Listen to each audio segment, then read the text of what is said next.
Alright, we're going to do the fuselage side. I've got the template cut out. What I need to do, because as you can see from my template, my wood, when I lay down the template on my piece of balsa, starting from the nose, well, I run out of room here, so I need to make a piece on the end. So what I'm going to do is just cut an angle into the wood, because I could just butt something straight up to it. It doesn't even need to be all that tall or thick as wide as the piece up here. That's the highest part. So basically all I'm going to do is take a smaller 1/8 sheet and butt it up to here. You can do it that way if you want to. That's probably the easiest way to do it. But I like to put an angle on it. I also cut out where the servo is going to be in the template, so I know that I don't want my crossing to run right through where that's going to go, because then I just don't like that. Not any special reason really. So I went through and made a couple marks. Figured here and here's where the bottom's going to be. That way my angle slice for this other piece to join in, it's going to come right in. I'll make that same angle cut in here, and then we'll just butt it up against there. So I'm just going to go ahead and make some marks, as I did, and then I'm going to cut that angle right out. So I'm going to give it a little bit more, a little excess. So I'll just cut this piece down to this angle. You can mark it and cut it, and then or just cut it. I'm just going to go ahead and mark it, and then I will cut it. Nice, easy score.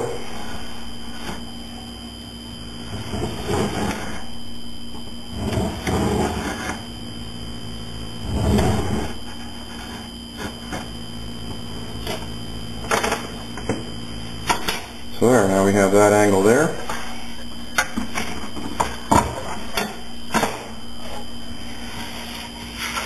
And the next thing I want to do is come around and square up the bottom here. I'll bring my end as close as I can to this corner. Lay it down flat. Try not to move anything. And also take a flat edge. Push that right up to it. Make sure everything stays square and straight. That's probably the easiest way. Then I have to move it again afterwards. And once you're happy with it, I'll go ahead and draw my line.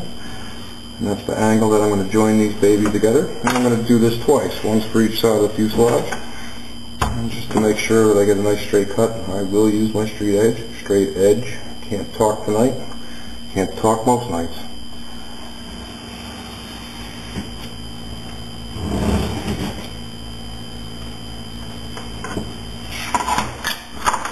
So there we go. Now I'll just grab a piece of wax paper.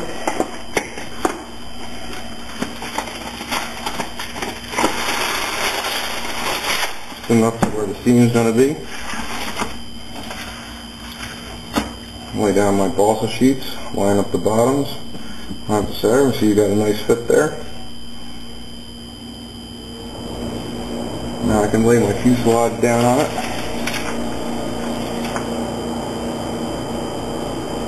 And then I got plenty of room. So before I go ahead and glue this, I'm just going to make sure that everything's tight. But see, now you got an angle seam, so that way you're not in the same grain anywhere where the glue dries, so it's not going to have any differences. We will have a doubler or bracer behind it anyway. But that's all going to fit just fine. So then you would just go ahead and zap up those ends. I hope this is all still on camera. Probably the best way is just to go ahead and soak it right down the inside seam, but you can just lay it right down. The zap will go right in there, but I'm just going to go ahead and do it this way. Make sure you get a good bead on the inside of it. See, it is going to hold my frame together. Line up those bottoms. Line up, make sure everything's flat. Just keep pressing down on it. Have a paper towel on hand, unlike me, who did not. So you can wipe off the excess glue.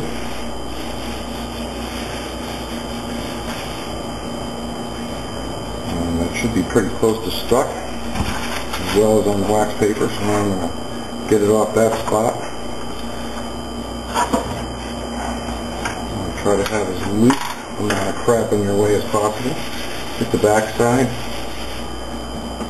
You can see how fast that joins together. And then I'll wipe off the wax paper where the glue got to.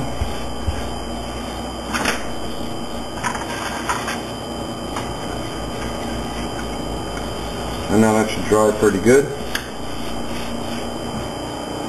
Always clear the top of your zap bottle. Give it a couple squeezes of air. Cap it good and you won't have a clog. And now I'm just going to let that dry, and then I'm going to do the same for the other side. So now I can go ahead and put my template on here and know how much room I need. And I'll probably cut it right to the exact square of the back that I need, so I'm not using any more product than I need to. I don't know if this is on film or not, but I'm just going to cut the square end off. Right even with the fuselage. So now I can just line the tail of the fuselage up on this nice square cut, and then cut the rest of the front of the fuselage out. There we have it. One template. You can see right to the edge. She fits all on there. Life can be beautiful. Easy way to take some scrap wood that you have laying around and make a full sheet, so you don't have to go out and buy another one.